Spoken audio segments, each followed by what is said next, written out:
ఏం చూస్తున్నావు? నిన్నెలా చూస్తుంటే గుండె తరుక్కుపోతుంది వదినా. ఏంటి గతంలో అపూర్వని ఇప్పుడు గతలేని స్థితిలో ఉన్న ఈ అపూర్వని పోల్చి చూసుకుంటున్నావా? ఓ, అంటే ఒకప్పుడు నువ్వు రాణి దేవసేనలా ఉండేదానివి, ఇప్పుడు పుల్లలేరుకునే దేవసేనలా ఉన్నావు వదినా.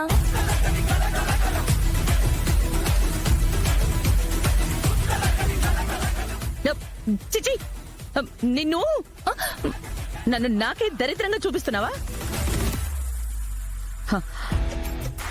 చూడు, ఇప్పుడు నువ్వు ఆలోచించాల్సింది నా గురించి కాదు, మనం ఆడబోయే డ్రామా గురించి. పర్ఫార్మెన్స్ లో ఏ చిన్న పొరపాటు జరిగినా నీ తోలు తీసి డోలు కడతాను. అర్థమైందా? అర్థమైంది వదినా.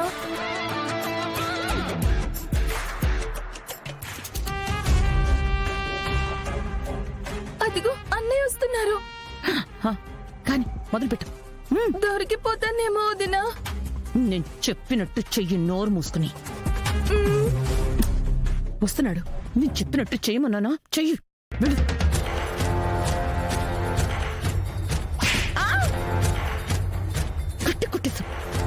కొట్టాలా నరకాలా? ఈ ఇంట్లో ఏం జరగాలో ఏం జరగకూడదు మాకు తెలీదా? మాకు చెప్పేదాని అయిపోయావా? ఈ ఇంట్లో నీ స్థానం నీ స్థాయి ఏంటో తెలుసుకొని మాట్లాడు. అంటే అది ఇప్పుడంత అర్జెంట్ లేదు కదా అని. నోర్మై, అది కదమ్మా. చెప్తుంటే మళ్ళీ నోరు తెరుస్తావు. నోర్మై. ఈ తింగర్ది కూడా రెచ్చిపోతోంది. ఏం వాగింది? చూడన్నయ్య, గగన్ పోయాడు కదా, మనకింకే సమస్య లేదు. భూమికి మళ్ళీ పెళ్లి చేయాలని నేనంటుంటే ఏం అక్కర్లేదు, దాని నుదుటిన బొట్టు చేతి గాజు లేకుండానే ఉండాలని నోటికొచ్చినట్టు వాగుతుంది.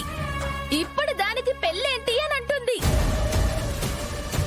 అయ్యో, నేను అన్ని మాటలు మాట్లాడలేదు బావా. నిన్నగాక మొన్నే కదా గగన్ చనిపోయింది.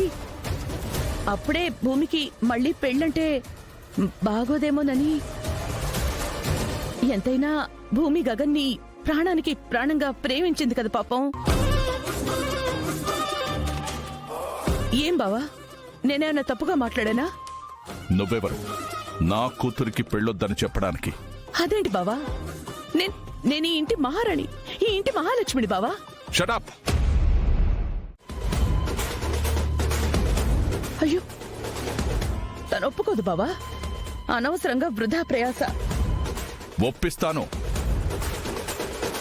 నాకు డౌటే. నా కూతురు మీద నాకు నమ్మకం ఉంది. తను నా మాట వింటుంది. సరే అయితే, మీకంత నమ్మకం ఉంటే మీకు నచ్చినట్టే కానివ్వండి. సరే, నేను చెప్పిన మాట మీరెందుకు వింటారు? ఇన్నాళ్ళు విన్నా కాబట్టే ఇప్పుడు ఈ ఇల్లు ఇలా ఉంది. అసలు నీ మొహం నాకు చూపించకు. నిన్ను చూడాలన్నా నీతో మాట్లాడాలన్నా నాకు అసహ్యంగా ఉంది. ఎందుకు బావా నీ అపూర్వని అంతలా అసహించుకుంటున్నావు? నువ్వు మాట్లాడుకో. సరే బావా, నేనేం మాట్లాడలే. కానీ భూమికి ఈ టైంలో మళ్ళీ పెళ్లి అవసరమా అని నా అభిప్రాయం. చెప్పాల్సింది చెప్పాను బావా, తర్వాత మీ ఇష్టం. తన పెళ్లి చేసి తీరుతా. ఎవరాప్తారో చూస్తా. బావా,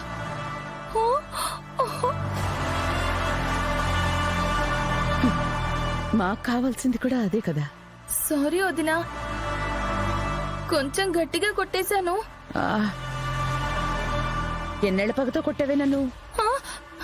నేనా?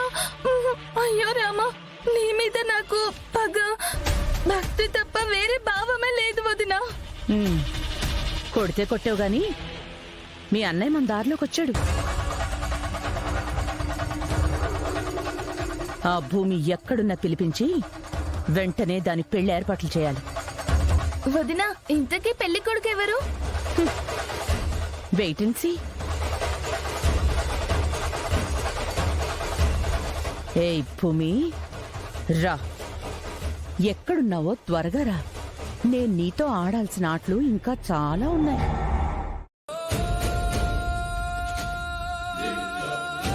ఇదిగోండి, నాకు అమ్మ అంటే గౌరవం ఉంది. కానీ ఇలా ఎవరు పడితే వాళ్ళు వచ్చి నేనే మీ అమ్మని అంటే నేను ఒప్పుకోను. నాకు చాలా చిరాగ్గా ఉంటుంది. ఇదంతా చేసింది డబ్బుల కోసమే కదా, రైట్? మీ మీద ఈగ కూడా వాళ్ళనివ్వడు కదా, అలాంటి మిమ్మల్ని కూడా ఆయన పట్టించుకోవట్లేదు. సరే, నటిస్తున్నాడు అనుకుందాం. మీ విషయంలో బావ నటించలేడు కదా, పోనీ గతం మర్చిపోయాడే అనుకుందాం. ఇంత స్టార్డమ్, ఇంత సెలబ్రిటీ స్టేటస్ అంత త్వరగా రాదు కదత్తయ్య. కాబట్టి ఖచ్చితంగా అతను నా బావ కాదు, ఆకాష్.